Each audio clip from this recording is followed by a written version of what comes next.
नमस्कार मित्रांनो, तुम्ही ऐकत आहात हर व्हॉइस अनप्लग्ड. भावना, अनुभव आणि आयुष्यातील छोट्या गोष्टी यांचा मनापासून बोलणारा आवाज. चला सुरुवात करूया मग. तुझ्या माझ्या संसाराला आणि काय हवं, तुझ्या माझ्या लेकराला घर कुल नव, नव्या घरामंदी काय नवीन घडलं, घर कुला संग समद येगळ होईल. मने सटकलीस का काय सकाळी सकाळी? नाही यार लोक्स, या नोकरीच्या तापापायी घराकडे नीट बघायला वेळच होत नाही. आज काय झालं, सकाळी चहा पिता पिता सहज इकडे तिकडे नजर टाकली आणि अचानक लक्षात आलं, चायला हे आपलं कितव्या नंबरचं घर रे? आणि सुरुवात केली मोजायला. सध्याच्या घराचा नंबर आला 12वा. चला, आपण तर मांजरापेक्षा भयानक ट्रान्सपोर्टचा बिझनेस केला.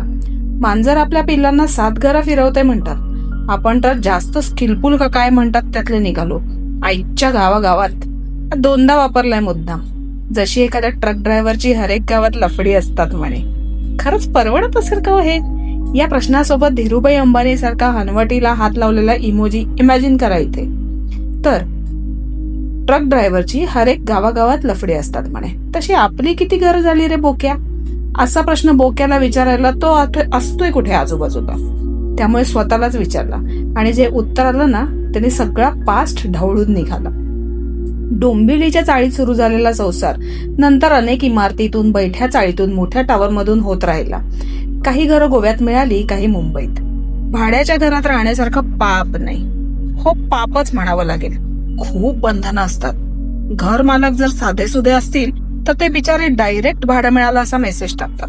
पण जर का घर मालक खवचट असतील आणि जवळपासच राहतं घर असेल त्यांचं, तर तुमच्या घरात येणाऱ्या प्रत्येक पिशवीवर त्यांचा वॉच असतो. प्रत्येक नातेवाईक त्यांना लक्षात असतो आणि तुमच्या मुलांच्या परीक्षा यायच्या त्यांचे रूल्स लागू झालेले असतात. मग त्यांचा डोळा चुकवून तुम्ही एकही मांजराचं पिल्लू सुद्धा घरात आणू शकत नाही ना. तुमच्या भिंतीवर किती खेळे मागच्या वेळेला होते आणि आता किती वाढलेत याचा हिशोब केल्याशिवाय मालकीणबाई जागच्या जागी उठत नाही. शेजारी पाजारी यावर एक स्वतंत्र पुस्तक लिहिता येईल.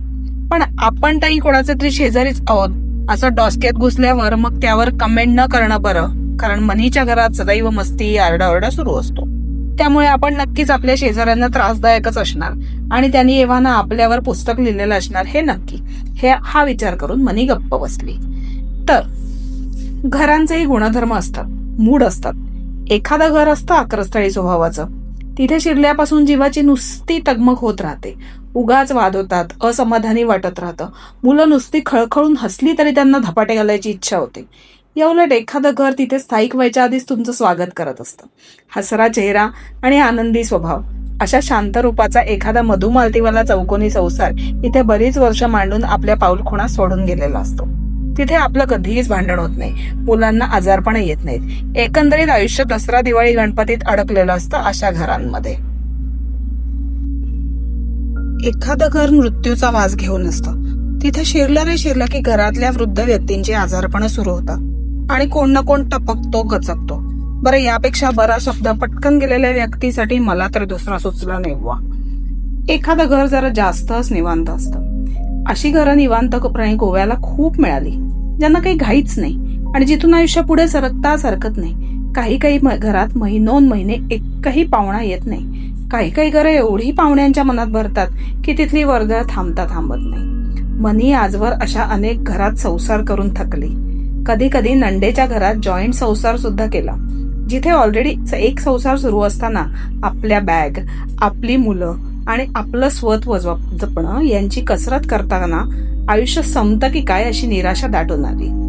कधी हातपाय पसरून निवांत सूर्यास्त बघण्याचा आनंद सुद्धा लाभला एखाद्या घरात. एखाद्या घराने फक्त अश्रू पाहिले, एखाद्या घराने बाळाची धावती पावलं पाहिली आणि त्यासोबत कालावधी संपत आलेल्या म्हाताऱ्या जीवाचे हाल पण पाहिले. एखादं घर संसार उधळत गेलं आणि एखादं तुटलेलं आयुष्य पुन्हा जोडत गेलं. आता इतक्या वर्षांनी खरंच एकदा मागे वळून पाहिलं ना, की वेळोवेळी आलेल्या परिस्थितीत त्या घराला दोष देणं किंवा लकी ठरवणं असे सांधे जुळलेले दिसले की वाटतं सगळा दोष आपलाच तर असतो.